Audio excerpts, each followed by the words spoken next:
welcome back to Sasmo Channel. Adi di sini di Learn for Fun.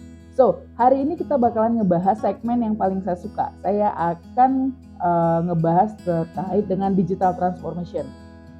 Ini adalah konten yang paling bikin saya happy. Kenapa? Karena saat ini saya lagi ada di industri itu. How to transforming from traditional to digital. Bagi Anda, teman-teman, yang saat ini bekerja ataupun punya usaha di bidang supply chain and distribution and logistics, mungkin konten ini cukup tepat buat Anda. Apabila konten ini membawa manfaat, jangan lupa untuk like, comment, and subscribe. So, kita langsung aja masuk ke slide yang pertama. Di sini saya ada beberapa insight ya untuk industri retail and FMCG, fast moving and consumer goods, yang saat ini secara global ya sudah mulai terdisrupsi terhadap digitalisasi. Untuk di Indonesia sendiri, teman-teman bisa lihat di sini ya. Saat ini penjualan produk retail and produk FMCG itu sudah ada 5-10% dari total retail transaction yang ada di Indonesia. Sedangkan kalau di China itu sudah 20 hingga 25% dan di US 15 hingga 20%. Kelihatannya angkanya kecil secara persentase, tapi sebenarnya kalau ini dikumpulin ya dalam bentuk revenue ini sudah cukup mengganggu ya, sudah cukup disruptif. Tapi kita jangan melihat bahwasannya ini adalah sebuah ancaman. Justru kita sebagai pelaku atau pemain di dalam industri ini harus menganggap ini adalah sebuah opportunity baru bagi kita untuk bisa menguasai pasar. Nah, teman-teman di sini juga bisa lihat bahwasannya di Indonesia itu seringkali e-commerce platform itu seringkali dilihat hanya sebatas tempat untuk kita bisa mendapatkan barang-barang dengan harga yang lebih murah, terutama untuk si FMCG ini ya.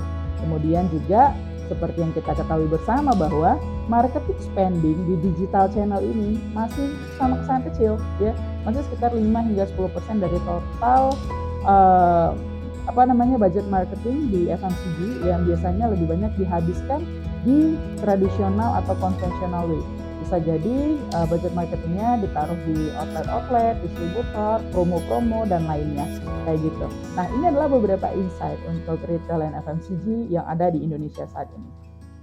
Dan secara global kita bisa lihat dari data yang ada di layar.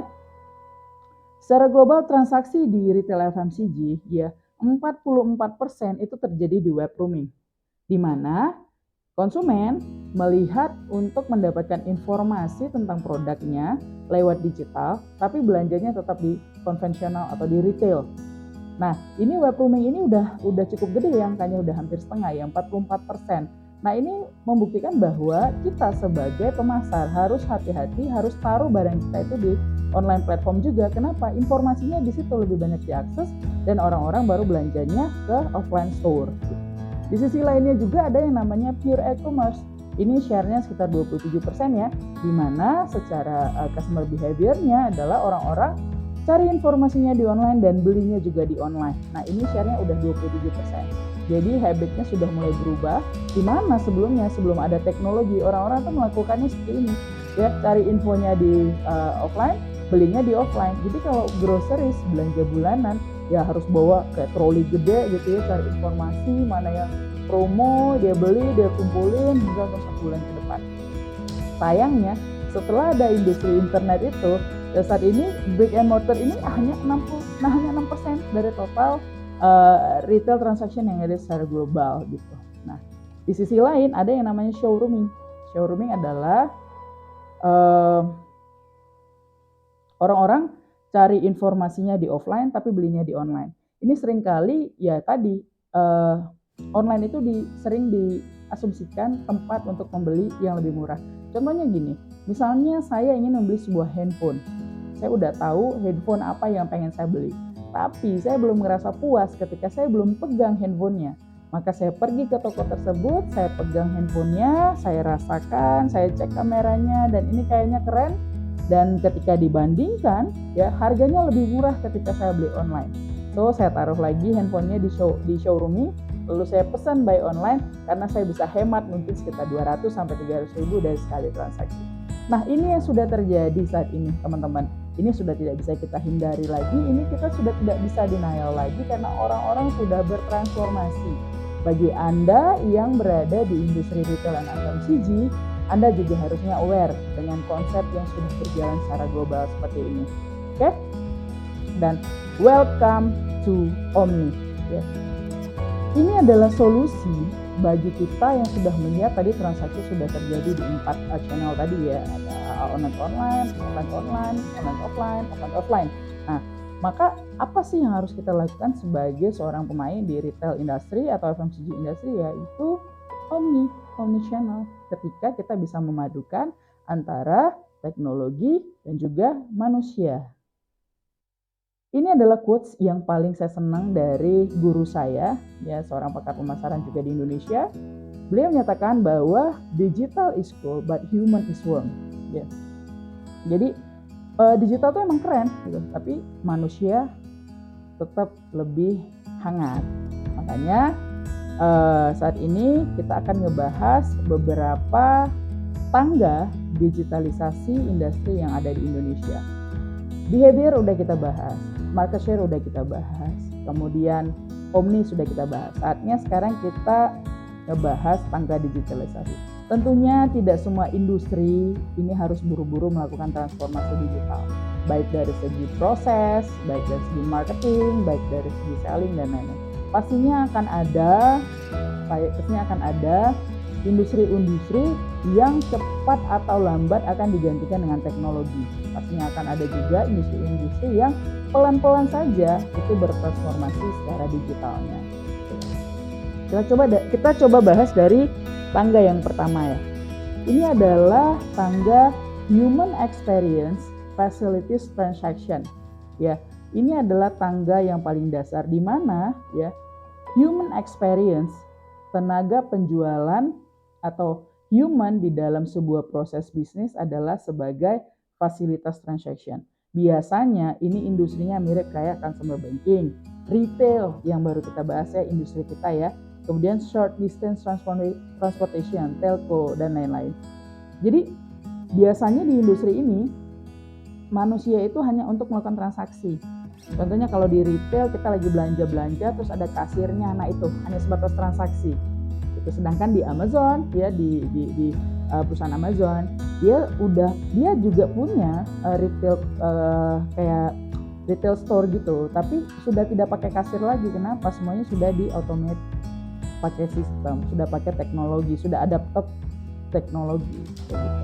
Nah kalau di banking kita sudah makin melihat ya customer behavior-nya itu udah malas ngantri di bank. Semua transaksinya rata-rata dilakukan di digital platform. Nah itu kalau manusia sebagai fasilitas transaction.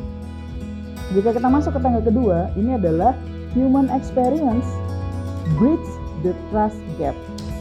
Biasanya industri yang seperti ini contohnya seperti insurance, property, otomotif, wholesale trade dan lain-lain. Nah, ketika produk kita itu harus memunculkan sense of trust ya, kayak asuransi ya, gak gampang juga menginfluence customer dengan digital way, tapi harus ada manusia yang coba influence calon customer kita untuk membeli produk asuransi, membeli properti dengan segala macam kelebihan dan kekurangan, ataupun membeli produk otomotif. Harus ada sentuhan manusianya. Ya ini bisa dikatakan menengah ya untuk bisa melakukan transformasi digital. Dan yang berikutnya adalah human experience enhancing the product. Biasanya manusia dibutuhkan untuk industri ini ketika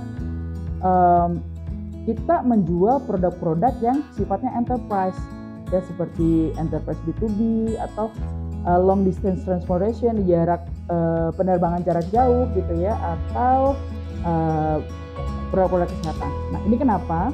Contohnya seperti penerbangan jarak jauh ya, misalnya kita mau terbang ke Amerika. Kalau tidak ada pelayanan selama penerbangan jarak jauh, kita harus berapa jam di pesawat gitu ya, tidak ada servis, tidak ada manusia, itu akan kelabakan. Gitu. Nah itu mungkin sudah bisa melakukan digital transformasi tapi nggak usah buru-buru gitu. Nah yang terakhir adalah digitalisasi human experience is the product ya. Jadi memang human experience is the product. Service itu, manusia itu adalah produknya. Contohnya kayak hospitality, healthcare, education, professional services, consulting, bla bla bla. Banyak industri yang ada di sini. Pernah nggak dengar cerita ada hotel yang mengubah petugas pelayanannya menjadi robot? Awal-awal ini dianggap keren, tapi makin lama makin banyak kendala. Kenapa? Orang bayar hotel itu untuk merasakan services. Sejago-jagonya kita develop robot, ya human itu still worm. Sejago-jagonya dokter di dalam teknologi atau robot-robot yang akan menggantikan dokter, ya dokter tetap dibutuhkan karena dokter adalah manusia yang untuk bisa membantu pasien lain menemukan solusi dan lain. Seperti itu. Contohnya lagi guru pendidikan, ya guru adalah guru gitu. Sebanyak apapun digital atau robot-robot atau AI yang diciptakan, ya guru adalah guru karena human is the product. Mungkin itu aja untuk sesi kali ini. Thank you for watching. Don't forget to like, comment, and share, and subscribe. See you in the next video. Ada mau di sini? Thank you ya.